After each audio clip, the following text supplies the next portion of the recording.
Shri Venkateswara gold తాకట్టులో ఉన్న మీ బంగారాన్ని విడిపించి కొనబడును.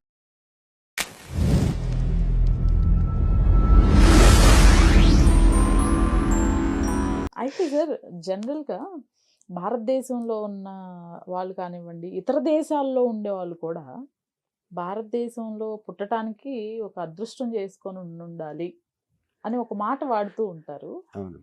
ఇది ఎంతవరకు వాస్తవం? ఎందుకంటారు అసలు? అంటే అదృష్టం కాదమ్మా. కోరిక మేరకు పుడతారు. కోరిక. కోరిక. ఓకే. అంటే నేను గతంలో కూడా చాలా సార్లు చెప్పుకున్నాను నేను. మనం ఎన్నో యుగాల నుంచి పుట్టుంటాం. పుట్టడము, మళ్ళీ భగవంతుడి దగ్గరికి వెళ్ళటం, ఏందిరా నువ్వు కర్మఫలం పట్టుకొచ్చావు, వదిలేసి రాపోరని పంపిస్తాం.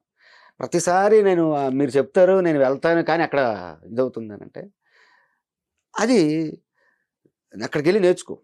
ఎక్కడ అంటే నేను చెప్పినటువంటి నిజమైనటువంటి వాక్యం ఎక్కడ ఉంది?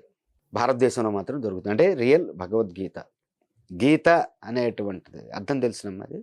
గీత అనేటువంటి ఆలాపన, ఆలపించటము, అంటే ఒక పాటలాగా పాడటము అనేటువంటి భగవంతుడు చెప్పినటువంటి దానిని మీరు ఆలపిస్తూ ఉన్నప్పుడు, దానిని మీరు తెలుసుకున్నప్పుడు, అంటే కైవల్యం అనేటువంటిది పొందాలి ఈ జన్మలో, ఇంకా సమస్య లేదు, ఇన్ని జన్మలు నేను ఎత్తలేను, నాకు ఏదైనా మార్గం చూపించంటే పోయి ఈసారి నువ్వు భారతదేశంలో పుట్టిపో అని చెప్పేసి పుట్టేస్తాడు.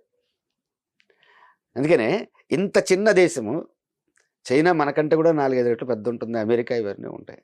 కానీ ఇంత చిన్న దేశం ఇంత జనాభా అనేటువంటిది ఎందుకు ఉంది అని చెప్పేసేస్తారంటే వీళ్ళు భగవద్గీత వినేటువంటి అదృష్టం కోసం పుట్టినటువంటి వాళ్ళు. ఒక అంటే పరమాత్ముడు చెప్పినటువంటిది నిజమైన వర్డ్స్, నిజమైన మార్గము వినేటువంటి అదృష్టము కలిగి ఉండి వీళ్ళు కైవల్యం పొందటం కోసం వారి కోరిక మేరకు ఇక్కడ పుట్టారు అందరూ.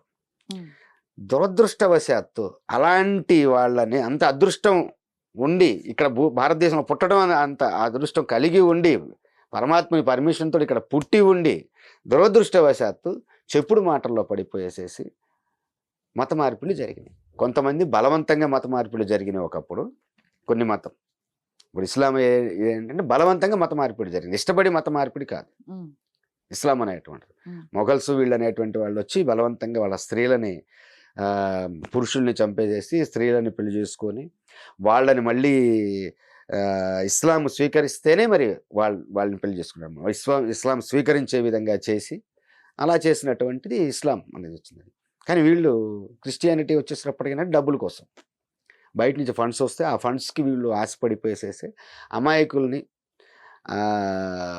అభాగ్యులు అంటారు కొంతమంది, బాధల్లో ఉన్నటువంటి వాళ్ళని, వీళ్ళందరినీ కూడా వాళ్ళ యొక్క బలహీనత అనేటువంటి వాటిని క్యాష్ చేసుకుని చేసి వీళ్ళు మతం మారుస్తున్నారు. ఇది మహాపాపం.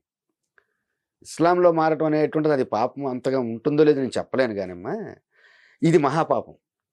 ఎందుకంటే పాపం వాళ్ళు భగవద్గీత విని దాన్ని అర్థం చేసుకుని ఈ జన్మ నుంచైనా వాళ్ళు జన్మరాహిత్యాన్ని పొందగలరు. అలాంటి ఒక వాళ్ళని పిచ్చోళ్ళని చేసి, అమాయకులను చేసి వాళ్ళ మతి మార్పిడి చేయటం అనే ప్రశ్న అంటే ఎంతోమంది కైవల్యం పొందకుండా చేసేటువంటి దుర్మార్గమైనటువంటి చర్య అది, మత మార్పులు చేసేటువంటి వాళ్ళండి. వీళ్ళకి ఎలాంటి నరకం అనేటువంటిది ఉంటుందో అని చెప్పలేం.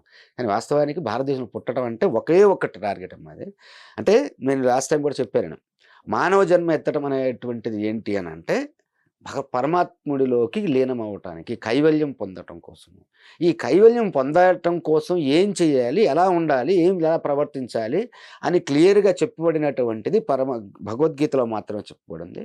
ఆ భగవద్గీత ఒక పొల్లు కూడా మిస్ అవ్వకుండా యాజ్ ఇట్ ఈజ్గా పరమాత్మ ద్వారా చెప్పబడినటువంటిది మన భారతదేశంలో మాత్రమే అవైలబుల్. అది లాస్ట్ టైం కూడా చెప్పాను, ఈ భగవద్గీతనే వాళ్ళు వ్యాస మహర్షి ఆయన అందరికీ చెప్పినా కానివ్వండి, ఆ భగవద్గీతలో రాద్దామని పోయేసి వాళ్ళు ఇంకో రకరకాల కిచిడీ టైప్లో అయిపోయింది. తప్పితే రియల్గా పరమాత్ముడు చెప్పినటువంటిది నిజమైనటువంటి గీత భారతదేశంలో అవైలబుల్. అది మన భారతదేశంలో పుట్టినప్పుడు మాత్రం మనకు మాత్రమే అది అందుతుంది. అది కాకపోతే ఏంటంటే చాలామంది దాన్ని తెలియదు. ఎందుకంటే మీకు లాస్ట్ టైం చెప్పానేమో, నేను ఒక టీ తాగడానికి వెళ్ళేవాడిని ఒక దగ్గరికి అని చెప్పేసాను. అతను వెళ్ళి అతను ఉదయాన్నే పాటలు పెట్టేవాడు, రకరకాల పాటలు పెట్టేవాడు. నేను వెళ్ళి ఎందుకండి పొద్దున్నే భగవద్గీత పెట్టండి, మీరు వింటంతో అందరూ వింటారంటే అని అన్నాడు. అమ్మో నాకు భయం అండి అన్నాడు. దేనికండి అని చెప్పేసి అంటే అది చనిపోయిన వాళ్ళ దగ్గర పెడతారు కదండి అన్నాడు. నాకు అయ్యో అలా కాదండి అంటే ఆయన వినట్లేదు. ఉమ్, అతను హిందువే. ఉమ్, వెంకటేశ్వర స్వామి సుప్రభాతం ఇవన్నీ పెడుతుంటారు. నేను చెప్పిన భగవద్గీత పెట్టండి పొద్దున్నే అని చెప్పేసి అంటే ఆయన ఈ మాట అన్నాడమ్మా. ఉమ్, ఇది దౌర్భాగ్యం. ఇప్పుడు కొంత అవేర్నెస్ అనేటువంటిది వస్తుంది కానమ్మా. భగవద్గీత ఆది శంకరాచార్యులు చెప్పారు, జీవితంలో ఒక్కసారైనా భగవద్గీత చదవాలి అని చెప్పేసి అన్నారు. కొంచెమైనా చదవండి భగవద్గీత, మీకు జన్మరాహిత్యము కైవల్యం అనేటువంటిది రావాలి అని చెప్పేసి అంటే ఒక్కసారైనా భగవద్గీతను చదవండి, అది కొంచెమైనా చదవండి అని చెప్పేసి అంటాడు ఆయన. ఆయన చెప్పాడు. మనవాళ్ళు చదవరు, పుస్తకం ఉంటుంది, దాన్ని ఎప్పుడు చదువుతారు భగవద్గీత అంతే అది అంటారు.